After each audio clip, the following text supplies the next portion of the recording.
So ayun, hello, kamusta?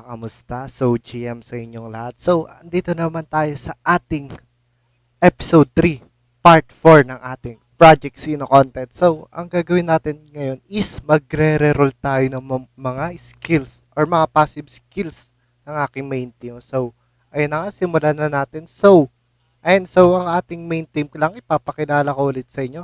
Ang ating main team ay Guardian, Ninja, and Psychic. Syempre sila yung pinaka main team natin. So sa mga natapos natin na na contents is nakita nyo kung paano ako mag-upgrade ng skills and everything. So ngayon tuturuan ko naman kayo paano mag-upgrade ng passive skills. So click lang natin sila. So detail, ayan. So makikita natin yung passive skill nila, ayan. So feel ko nga medyo maganda pa nga to kay kay Guardian. So feel ko nga maganda pa. Ang kaso lang um magre-roll tayo. So, re-roll natin tong beater. So, try natin i-roll yan. So, ayun na nga.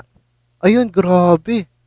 Napakaganda nito. Increase your base HP by 68%. So, grabe ilang percent na yung HP niya dito kung sakaling iaano natin. Gagamitin natin siya sa arena. So, ayun na nga. Ayun na yung nakita nyo. So, una nating nire-roll ay itong passive skill 2 ni Garchand. So, first naman natin yung increase high speed by 55% when HP drops below 20%. So, try ba natin to? Sige, try natin i-reroll to. So, magre-reroll tayo lahat. So, i-reroll natin. So, ayun na. Makakabaka ba pa si tropa? Uy! Yun lang. Damage nila increase size. Damage to enemy guardian. So, keep lang natin to siya kasi mas maganda pa rin siya. Keep lang natin yan. So, ayun, medyo pangit yung nangyari dun. Then, next naman natin ay si Ninja. So, si Ninja, di ko alam kung ano yung gagawin ko dito. Kung mag-re-roll ba ako or something. So, try rin natin kasi summon units sa will be increased by 46% when using a summoning skill. So, try natin tong high speed. So, passive skill 1. Go. Let's go, let's go. Uy. Reduce damage taken by 42% when at 99% HP or more. So, ang gagawin natin ito, base HP na lang, I think. Base HP na lang. Yan. So, let's go, let's go. Then, tatry natin tong passive skill 2. Ayan, tatry natin. Tarang. Uy, level 1. By 5%. So, ano nga ba mas worth it? Guard sa common or breaker killer? Ito na lang siguro. Kikip lang natin katulad ng ginawa natin kanina. Ayun. So, let's go. Next naman is itong si Psychic. So, ayan, re-roll natin to. So, when this unit is a lesson, its damage to enemies increase. So, hindi naman natin masyado tong ginagamit. So, try natin i-reroll. I-reroll natin si tropa. So, ayun. Ano nga ba maganda? Feel ko maganda yung speed up. Try pa natin to, speed up. So, ayan. Tapos, gagawin natin isa pa. Isa pang, yan, baka kasi mas maganda. Uy, uy, napaganda nito. Fifth turn.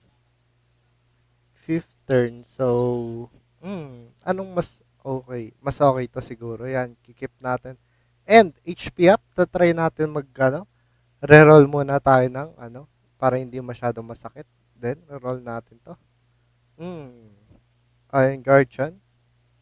Pangit. So, ayan na lang. So, yan, papakita ko na sa inyo ang draft ng ating passive skill. So, si Guardian is we got high speed and HP up. So, yan. Kung may mga gagaya or else. So, next naman natin is si Ninja na may HP up and Guard Summon. Maganda kasi HP up guys kasi sobrang nito. Sobrang lalamang kayo sa HP. And lastly natin ay si Psychic. So, si Psychic natin guys ay may level 3 speed up and level 4 HP up. So, try natin to. Try natin lang. Bala yun yung maganda, di ba? Uy, when attack multiple turn, the second is, uy. Wait lang, aatake ba tayo? So, base speed pa rin talaga ako. Mas gusto ko pa rin yung base speed. So, yun lamang guys. So, pinakita ko sa inyo kung paano magre-roll ng mga passive skill dito sa Project Sino. So, ayun lang guys. Morty out. GG's. Paalam. Salamat sa mga nanonood ng content natin at sa mga patuloy na sumusuporta. So, GG's out. Morty out. Bye-bye.